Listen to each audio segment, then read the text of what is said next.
I'm Lee Holtz. I'm Program Manager for Literacy Connections of Wayne County. Welcome to the Bank-Owned Wayne version of the FDIC's Money Smart for Youth. This is appropriate for high school students and young adults up to around age 20. And this is a quick overview of financial topics that you need to be aware of as you're planning your future. It is not a deep dive into any of those topics, so hopefully you will learn some things and then be interested in learning some more as you plan for your next steps. So, where to start? Now's a really good time to start thinking about what you want your future to look like. Start with your dream job. What are your interests? What excites you? What are you good at? Do you have a particular skill set you'd like to put to use? What do you want to do after high school or college? Now's the time to be thinking about those plans. If you'd like to go to college, community college or four-year university, now's the time to start thinking about how you're going to pay for that. How are you going to get in? Are your grades good enough? To start planning for those things now. If you have your dream job, what is it and why? Is it something that's truly obtainable? Are you thinking about it simply because you're thinking about how much money you could make, or do you have some other interests that could play into that? What skills do you think are required for that job? Now's the time to do some research. So if there are things that you don't already have, you can start working toward those things. And how do you think you can get the skills needed for that job? Again, now's the time to start planning those steps for your future. And when you're considering what you would like for your career to be, your dream job, it's important to think about something beyond what the paycheck is going to be. Some jobs may pay really, really well, but not offer a lot of additional benefits. Some jobs may not pay so well, but have great benefits.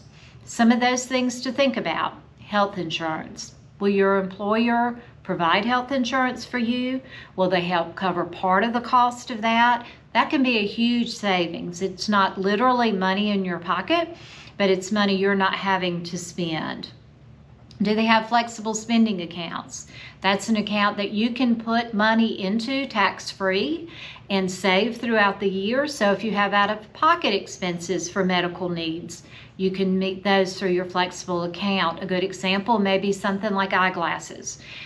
You go to the eye doctor, you need eyeglasses, you weren't prepared for that, you may be able to pay that out of a flexible spending account. Retirement. Retirement's a really hard thing to think about when you're young, but now's exactly the time you need to start thinking about retirement so that you can plan for your future long term and not just in the short term. Find out if your employer or potential employer offers a retirement account and how that works. You'll see that there are a couple of different options. Find out if they will, if you make a contribution, if they'll match that contribution or at least up to a percentage. That's really important. If you're not putting in money, they're not going to put in money. And are you losing money by doing that? So that's an important thing to ask. If they're not doing it for you and they don't have a retirement plan, you need to think about starting one for yourself. Life insurance. Again, life insurance is one of those things that we don't really think about when we're 18 or 19 years old. We'd like to think we're invincible and nothing's going to happen. But if your employer does provide some amount of life insurance, that might be a good way to pay for your final expenses should something happen, to pay to care for a child if you happen to have children, or for a parent. So that could be an important thing to think about. And then what extras are available. Some employers do have options for child care. Maybe they don't provide the child care, but they allow subsidies to help you offset some of that cost. Relocation, if they want you to move, they're willing to help pay for that. Tuition reimbursement, that could be a really good thing, particularly if you're interested in improving your education and they want you to do that because you'll be a more valuable employee, then they might offer some tuition reimbursement. So there are lots of other things to take into consideration besides just the amount of pay, to think about the benefits that come with that as well. But speaking of pay, It's also important to figure all of these things into your paycheck. It's not just about what the bottom line is in that check. You should receive, even if you get direct deposit or a payroll card, you should still receive a piece of paper that explains exactly what went into figuring that amount for that pay period. So let's take a look at the example and the screen. This is a check for Carl Thompson. It shows when that check was written, and it shows what his net pay is, $645.29. But if we go further down, we'll see that there's a lot of other information. This check was written on 8/24, but it also shows that pay period when it started on 8/11 and it ended on 8/24. So Carl's getting paid approximately every 2 weeks. His employee ID and his net pay again of $645.29. Okay, go down a little bit further and you'll see where the block has earnings. Type, hours, rate, and amount. Regular hours means no overtime, no special hazard pay or anything like that. 38 hours regular time at $25 an hour at the amount of $950. Okay, so why is that $950 but the check is only for $645? Well, let's talk about that.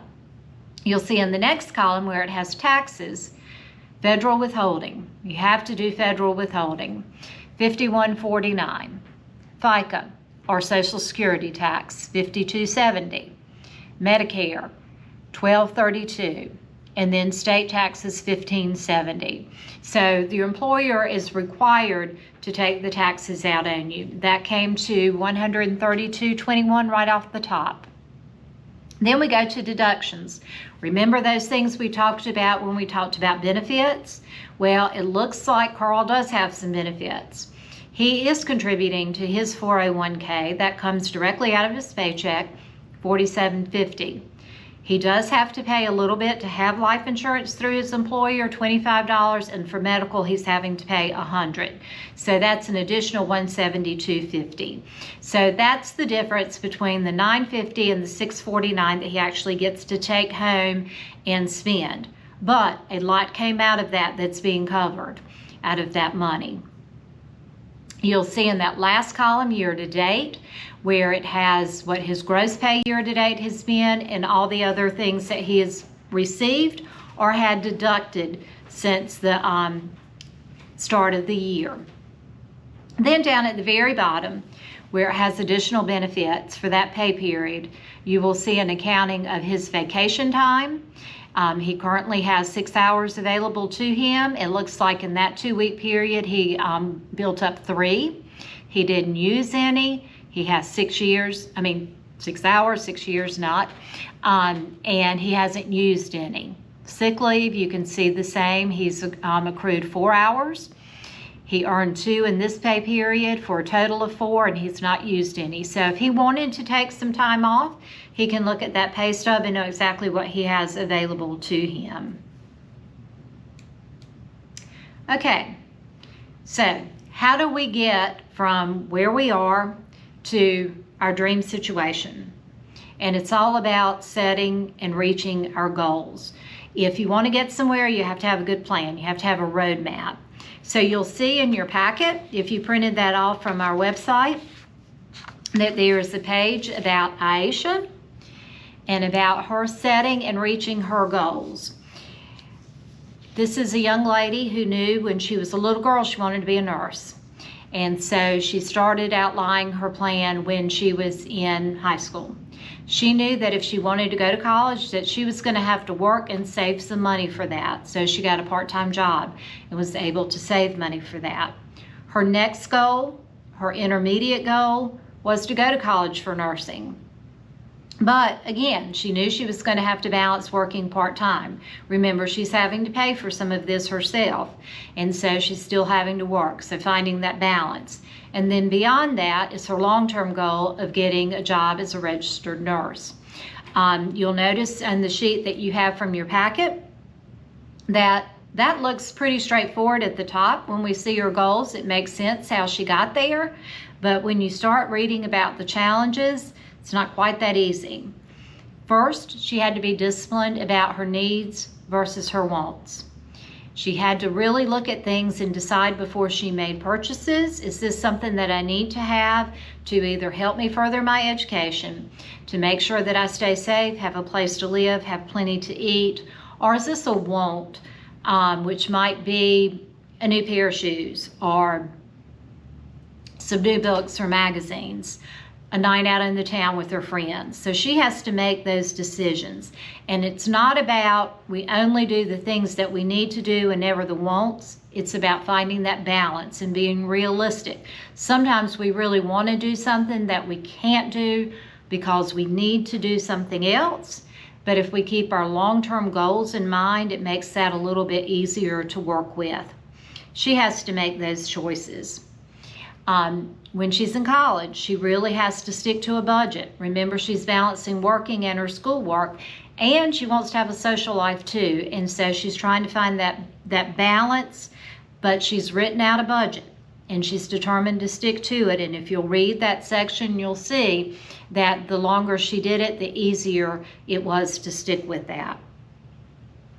And then finally, with her long-term goal, she's able to get where she wants to go, but she has to really choose what her values are. While she's working part-time, she's a good employee, she's productive. Her employer offers her a full-time job. Well, that would mean that right now she would have been making more money. That might seem really appealing to somebody who's working hard and their long-term goal is still out there. But she knows that if she does that, she might not ever get back to school and she'll never reach her ultimate goal of being a nurse. So she's having to find the balance for that as well. You'll also find in your packet that there's another sheet where you can start listing some of your goals. Again, it's not about getting it exactly right now. It's just about starting that plan and seeing what it might look like for you to get where it is you want to go. And also when we're looking at a financial plan, that's simply a series of steps to take in order to reach your goal. The first step would be creating a budget, just as Aisha had to do, but we're going to talk about that in detail in just a minute.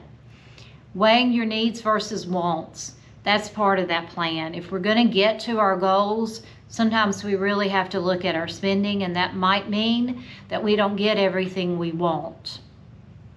Analyzing opportunity cost. We're going to talk about that a lot in the second video, but I'm going to go ahead and mention that now.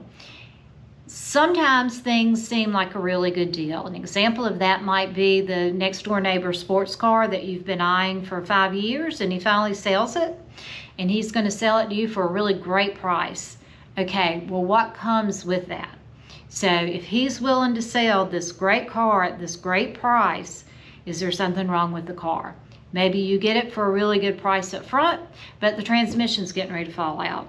Or you're going to have to replace all 4 tires because they're not in good shape. So those are opportunity cost. It's not just about what the price tag is. What is it going to cost you to own that, operate it, and use it the way that you need to use it, and balancing those out. It's also about making a spending, saving, and investing plan. We won't talk a whole lot about investing because the spending and saving plan really does need to come first, but we'll spend some time talking about that. Limiting expenses when necessary. Unfortunately, even if we've done everything else exactly right, sometimes things do come up, unexpected expenses, an illness, a cut in hours at work, and we might really have to look at, okay, I need to make some changes. Where can I cut if I need to? And then managing peer pressure. In the example of Aisha and her goals, she talks about having to do that it's really hard sometimes when you want to do something and your friends are doing it and you can't participate. So finding the balance for that, again, keeping your eyes in that long-term goal.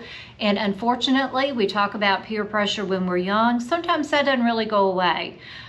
So it's a good idea to kind of have a plan for how you're going to deal with that. Okay, budgeting. Creating that budget, the first step of that financial plan. There are 3 things, building blocks to a budget. Keep track of your spending. And when I say that, I really mean everything. Every time you walk in a convenience store to buy a snack after school, every time you go to buy a pair of sneakers or, I don't know, a lottery ticket, whatever it is that you might be spending money on, make a note of that so that you know exactly what you've spent. It is really easy to have $20 in your pocket and think you've started out the day with some cash, and a couple hours later not know where it's gone. So write everything down. If you do that, or if you keep track of it on your phone, however you do that, it will allow you to see exactly where your money's going. Doesn't mean anything that you have to stop doing anything. It just means you know where it's gone. You can make decisions about whether you want to spend your money that way or not. And then if you need to make changes, you can. I think if you do it for a week, you might be really surprised where your money's going. You might see obvious places to cut back if you need to. You might see that stopping at the store every day on the way home for a snack really adds up. It's not $2, it's $10 by the end of the week, or it's not $5 at Starbucks, it's $25 at the end of the school week. So it allows you to really think about that. I would recommend doing it for at least a month so that you can recognize patterns. Perhaps you need to be able to budget for how much gas to put in your car. How do you know how much gas you need to put in your car? Well, you track how far you go, how much it costs to fill your car up, and how often you have to do it. So that'll probably take a little more than a week. If you're in a position where you're having to supply your own groceries or your own food, same approach. Track what you're doing for about a month. That way you know what you need to budget for. Identify your income and expenses. If you have a part-time job, how much do you bring home from that part-time job? Are your hours pretty regular? Do you know that you're going to work for 30 hours a week or 15 hours a week? That's a big difference in a paycheck. So understand what your income is and your expenses. Do you have to put gas in your own car? If you don't have a car, do you have to pay friends to take you places? Do you have to pay for your own cell phone? That might be a big expense. How much is that each month? You have to plan for that. So just like with your spending, write it down or wherever you keep your notes. If you do things on your laptop or on your phone, but just put it all down so you can see it in real time and know what that is. And then analyze cash flow and look for ways to increase income if you need to or decrease expenses. Analyzing cash flow is just simply that. How much money do you have coming in and how much money has to go out? And you need to know what that is. Obviously, if you're bringing in more money than you're spending, that's exactly where you want to be. If you're spending more money than you're bringing in, then it's time to look at possibly making some changes. And those basics are always true. They'll be true for you now. They'll be true for you when you're 30 or 50 or moving forward. Okay, so just kind of to run down the breakdown of the budget again. Understanding what your income is. And your income could be from jobs. It could be from doing odd jobs in the neighborhood, babysitting, cutting grass, allowance, whatever that might be. It might be from full or part-time employment. I mentioned allowance, odd jobs.